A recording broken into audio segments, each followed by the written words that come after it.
You see, the gospel is the worst news ever, because the gospel puts before us the harsh reality of sin.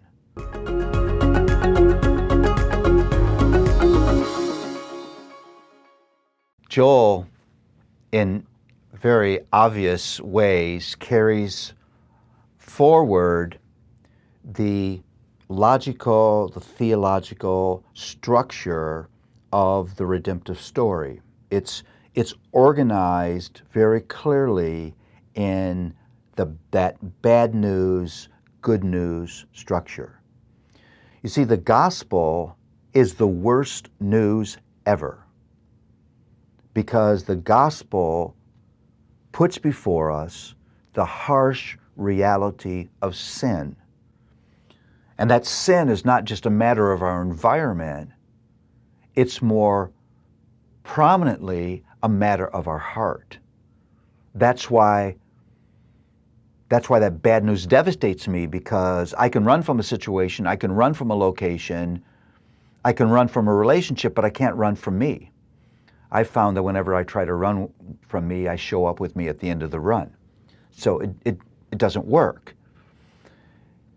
And so I've got to accept the bad news before the good news is ever going to be interesting to me.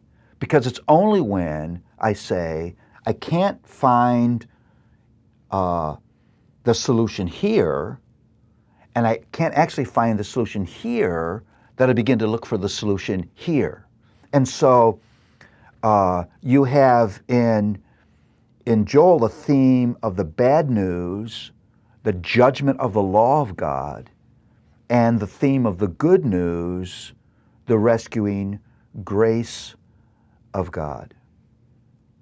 Without the law, there's no need for grace.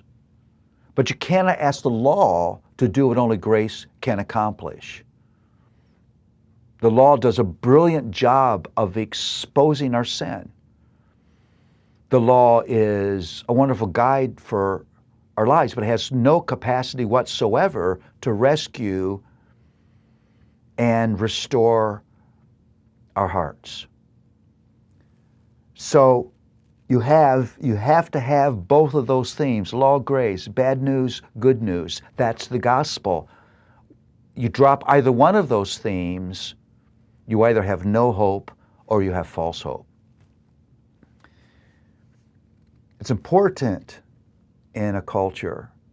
Joel is important in our culture that has abandoned the category of sin, to remind us again that we need that category in order to seek and celebrate God's grace. Two really wonderful gospel themes that are here. First of all is the promise of the Spirit. It's in Joel that we hear, I will pour out my Spirit on these people. And we see that promise in its fulfillment in Acts chapter 2.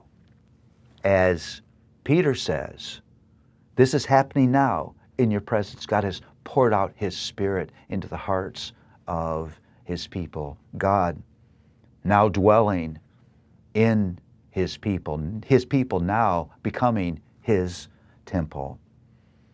And then I love this message in Joel. I'll say it this way because it's the exact words. God says, you repent and I'll repent too. You say, well, wait a minute, what does that mean? God says, you repent and I will turn from my judgment and I will turn toward you in grace. What a beautiful picture of God who repents. He doesn't repent of his sin because he has none. But he repents from that move of judgment and replaces judgment with mercy. You turn and I'll turn too. That's the beautiful promise there in Joel chapter 2. You come. Joel even says, you bring words with you. You make confession.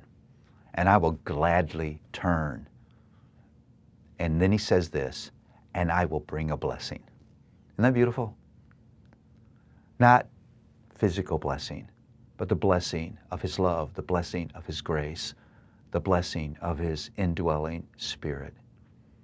I love Joel. I love the honesty of the bad news, but I love the good news so much more.